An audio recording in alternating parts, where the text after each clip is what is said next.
Yo, what's going on? How y'all doing on this beautiful Sunday? Welcome to another episode of Levitation, the Sunday series. And I got a question for you. How are you embracing your wilderness? See, everybody who has been called for something greater or has been given a vision of something greater has to go through a process called the wilderness. It's no way of going around it. It's no way of trying to avoid it. You have to go through it. And this wilderness season is sometimes a place where you feel lost. Sometimes you feel like you're alone.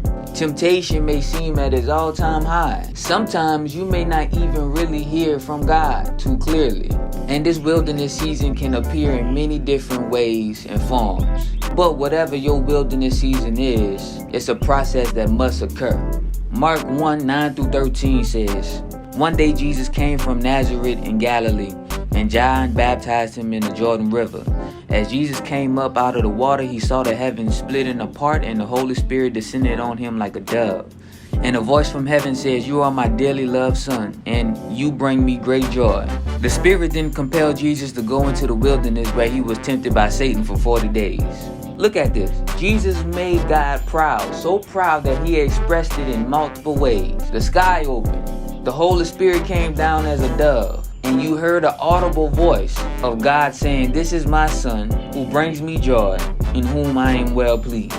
He's operating in the will of God. And then right after that, literally, after he comes out the water, it says he was led into the wilderness to be tempted. Wait a minute. It says the Spirit, the same Spirit that shown itself as the dove, Spirit led him into the wilderness to be tested by the devil.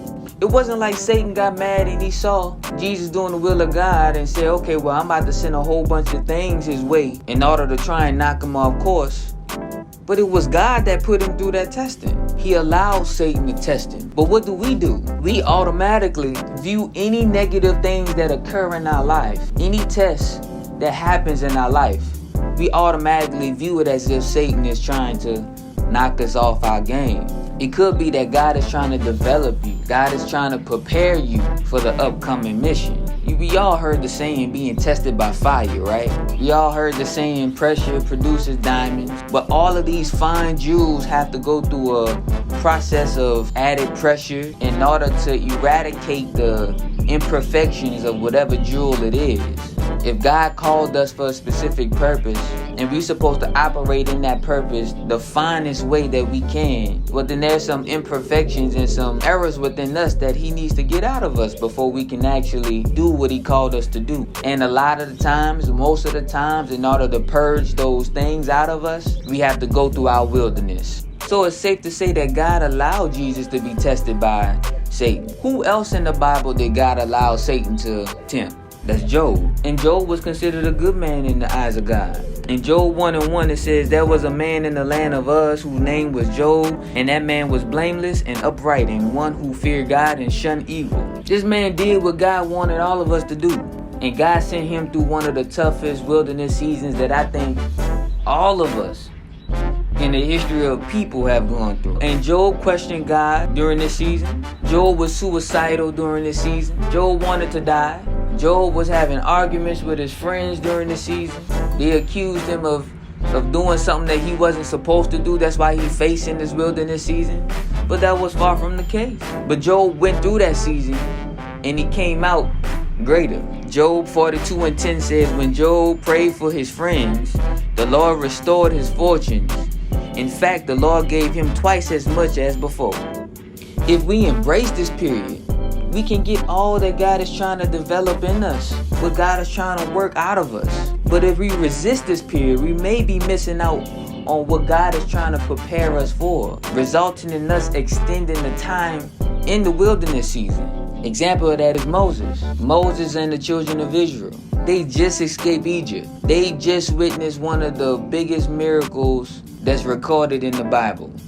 Parting of the sea, they went through, got over, and they closed upon the Egyptians that was chasing after them. After they crossed over the sea, they was expecting to reach the promised land. That was promised.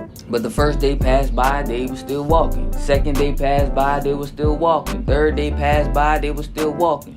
If God rescued them and brought them out of Egypt, why didn't God allow them to go right into the promised land because they wasn't ready for it. They had qualities about them that God couldn't allow for them to bring into the promised land. And so they went walking through the wilderness.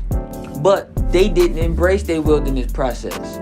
Oh, they complained. They turned to other gods. They tried to make another god. They got mad at Moses. They were disobedient, ungrateful. They even said, man, you should have left us in Egypt. We was better off in Egypt. As a result of all of that, they all end up dying in the wilderness. But the promise of God remained the same. The generation that was born in the wilderness was able to reach the promised land. The promise of God was still valid. Unfortunately, because of their inability to embrace their wilderness season, they end up dying in their wilderness season. And the outcome of going through the wilderness ended up going to the next generation. Some of us complain about where we are. We lose faith. We give into temptation. We worship other gods because we in our wilderness season, thinking that that's going to bring us out. While we doing all of that in our wilderness season, we can be delaying what God is trying to develop in us. Or worst case scenario, we can forfeit what God has for us to somebody else. You know how many people have died still in their wilderness season? Don't be one of those people. So it's important that we embrace our wilderness. Romans 5:3-4 says we can rejoice too when we run into problems and trials, for we know that they help us develop endurance, and endurance develops strength of character, and character strengthens our confident hope of salvation. James 1:2-4 says, dear brothers and sisters, when trouble of any kind comes your way, consider it an opportunity for great joy. For you know that when your faith is tested, your endurance has a chance to grow. So let it grow. For when your endurance is fully developed, you will be perfect and complete, needing nothing. Through this process, we not only develop what's needed in order to complete the task that He has for us to complete, but we also develop the characteristics needed in order to steward well over the responsibility.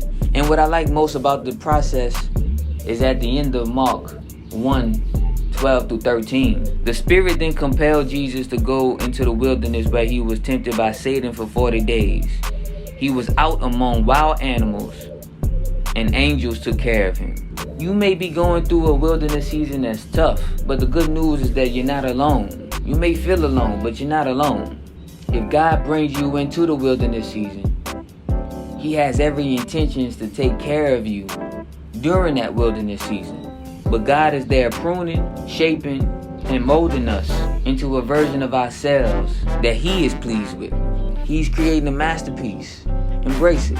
Embrace your wilderness season. This is Levitation, where we're reaching our highest potential. Stay blessed.